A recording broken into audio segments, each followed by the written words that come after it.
तुम करो तो रास लीला, हम करें तो कैरेक्टर ढीला।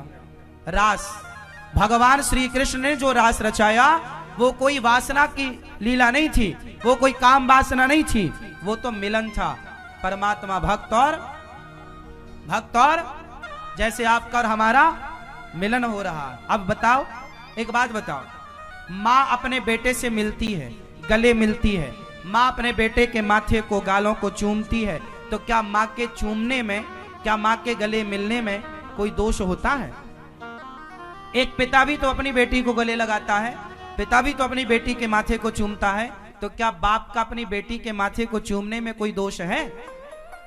उसी तरह भगवान यदि गोपियों को गले लगा रहे हैं तो वो मिलन है, वो भक्त और भगवान का मिलन है। जरूरी थोड़ी है कि हर गले लगने में वासना ही हो।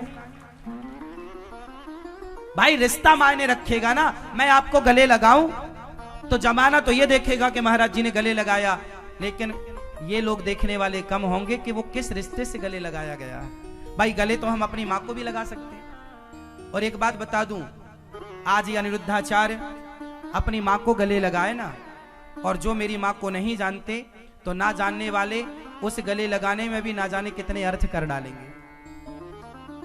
समाज की बुद्धि इतनी दूषित है,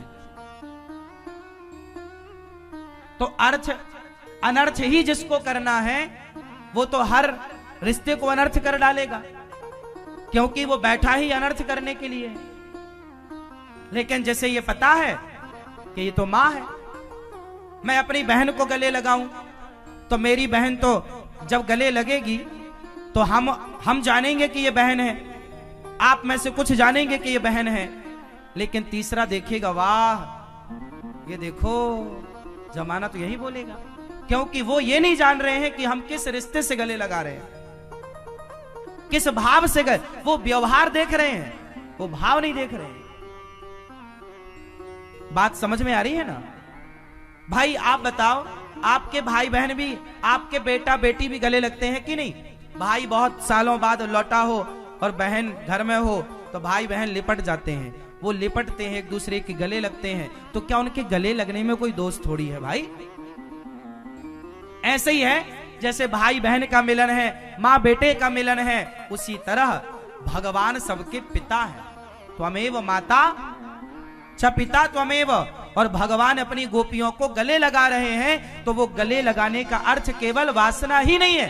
तुम वासना ही इसलिए मानते हो क्योंकि तुम्हारी खोपड़ी में वासना घुसी पड़ी है, इसलिए तुम उस दृष्टि से ही देखते हो। इसलिए अपनी आंखों का इलाज कराओ और सारा कचरा हटाओ, और निर्मल जब पवित्र भाव से आप देखेंगे ना, तो याद रखना, चोर गंवार संत मुनि ज्ञानी, जस आपन तस दूसर जानी। चोर सारी दुनिया को चोर की नजर से देखता है, गंवार सारी दुनिया को गंवार की दृष्टि से देखता है, संत सारी दुनिया को संत भाव से देखता है, ये भी संत है। ज्ञानी ज्ञानी की नजर से देखता है, और कामी आदमी हो तो बगल की पतिव्रता कोई स्त्री बैठी हो तो वो उसे भी उसी नजर से देखेगा, उसे मौका मिलेगा टच करने का तो वो उसी भाव से टच भी करेगा, क्योंकि जो जैसा है वो वैसा है। उसी तरह जिनके मन में वासना थी, जिनके अंदर गलत भाव था, उन्होंने ही कृष्ण की इस लीला को गलत दृष्टि से देखा है। तो जो इस रास में दोष दृष्टि रखे, समझ लो कि वो खुद दोषी है। हाँ या ना? किस किस को बात समझ में आ गई? क्या समझ में आया? क्या है ये रासलीला? बेटा बताओ, ये रासलीला क्या है? आप बताओ। ये बहन बताएगी हमारी चश्मा वाली। हाँ बताओ, ये रासलीला क्या है? हाँ, भगवान का मिलन। उस रास में कौन आया? शंकर जी आए। शंकर जी तो पुरुष थे, स्त्रियों का, गोपी का मतलब स्त्री नहीं, वहां तो शंकर जी भी गोपी बनकर आए। गोपी स्त्री नहीं, वहां पर गोपी एक भाव है। शंकर जी क्या बनकर आए? हाँ,